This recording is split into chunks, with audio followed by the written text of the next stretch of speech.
ஜனநாயகன். ஜனநாயகன் படம் வந்து பார்த்தீங்கன்னா, இப்போ நேஷனல் லெவல்ல பேசக்கூடிய ஒரு விஷயமா மாறிருச்சு.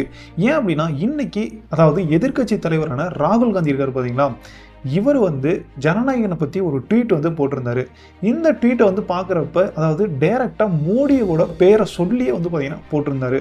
இது வந்து பார்த்தீங்கன்னா, இப்ப அதாவது ஒரு புரொடியூசருக்கும், சிபிஎஃப்சிக்கும் இருந்த பிரச்சனை அப்படிங்கிறது, இப்ப என்ன ஆயி போச்சு, இது வந்து பார்த்தீங்கன்னா, நேஷனல் லெவல்ல அரசியல் பிரச்சனையா வந்து பார்த்தீங்கன்னா, பேச ஆரம்பிச்சுட்டாங்க அப்படின்னே சொல்லணும். ஜனவரி 9ஆம் தேதி ரிலீஸ் ஆகுற மாரி படக்குழு எல்லா வேலைகளுமே வந்து செஞ்சுக்கிட்டு இருந்தாங்க. இது நம்ம எல்லாத்துக்குமே வந்து தெரியும். ஆனா, சிபிஎஃப்சி வந்து அப்ரூவல் குடுக்காதனால, அதாவது அந்த சென்சார் போர்டு வந்து பார்த்தீங்கன்னா, அப்ரூவல் கொடுக்காதனால அவங்க படத்த வந்து அந்த தேதியில ரிலீஸ் பண்ண முடியாம போயிடுச்சு. உடனே அவங்க வந்து பார்த்தீங்கன்னா, ஹைகோர்ட்ல வந்து கேஸ் எல்லாம் வந்து போட்டாங்க. அந்த கேஸ் அப்படிங்கிறது அதோட ஹியரிங் அப்படிங்கிறது 21ஆம் தேதிக்கு தள்ளி வச்சுட்டாங்க. அதனால இவங்க என்ன பண்ணாங்கன்னா, டைரக்ட்டா சுப்ரீம் கோர்ட்டுக்கு வந்து போனாங்க.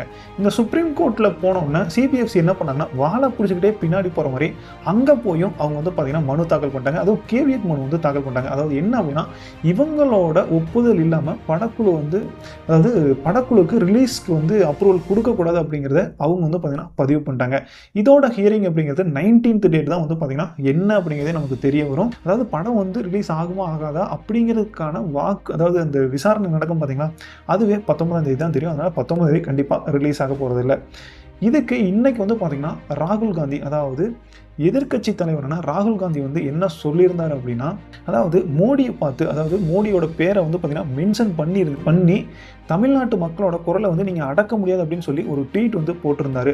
இது வந்து உண்மையாலுமே பார்க்குறப்ப இத வந்து பார்த்தீங்கன்னா, எப்படி கொண்டு போயிட்டாங்க அப்படின்னா, அரசியல் ரீதியா கொண்டு போயிட்டாங்க அப்படின்னே சொல்லணும்.